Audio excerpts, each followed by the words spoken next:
merci à Foot Mercato merci à Foot Mercato, je veux pas vous voler votre vidéo, mais c'est juste pour les gens, parce que j'ai pas vous. De toute façon, c'est pas grave, hein.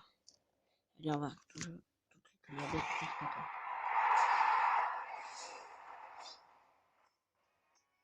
Bonjour à tous, on commence ce tour de la presse sportive en Angleterre où l'attaquant de Manchester United Wayne Rooney attire tous les regards.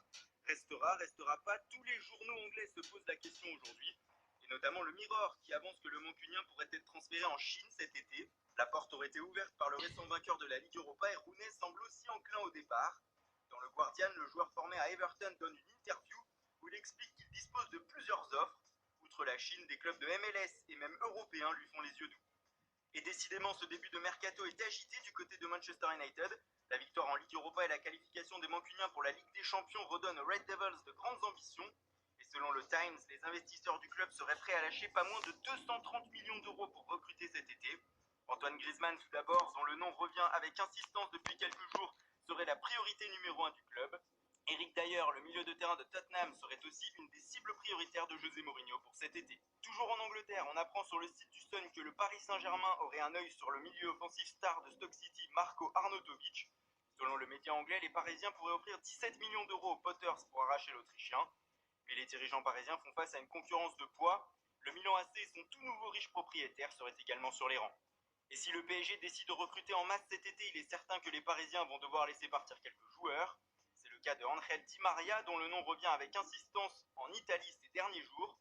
Dans le Corriere dello Sport d'aujourd'hui, on y apprend que le milieu argentin serait même tout proche de l'Inter Milan. Les interistes auraient en effet proposé 50 millions d'euros au club de la capitale pour s'offrir l'ancien madrilène. Reste que la Juventus serait aussi toujours intéressée et aurait un argument à faire valoir. La vieille dame disputera la Ligue des Champions la saison prochaine.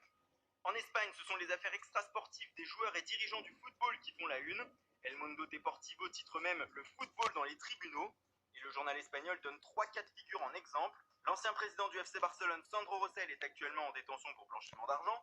Cristiano Ronaldo est soupçonné de fraude fiscale à hauteur de 15 millions d'euros, alors qu'un autre ancien président du Barça, Joan Laporta, a gagné son procès contre son ancien club en première instance. Le FCB l'accuse d'avoir provoqué 47 millions d'euros de pertes durant son mandat.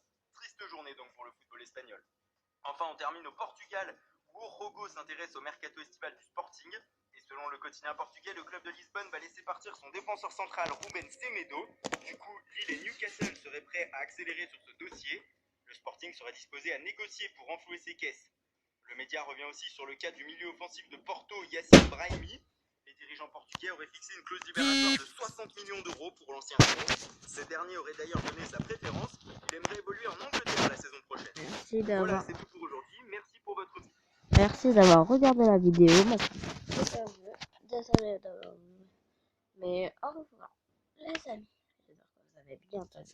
Si vous voulez une autre vue de presse, dites-le moi dans les commentaires. Ciao les amis, ça fait plaisir de vous avoir rencontré. Bon, et tous on est avec moi, beau les petits boys.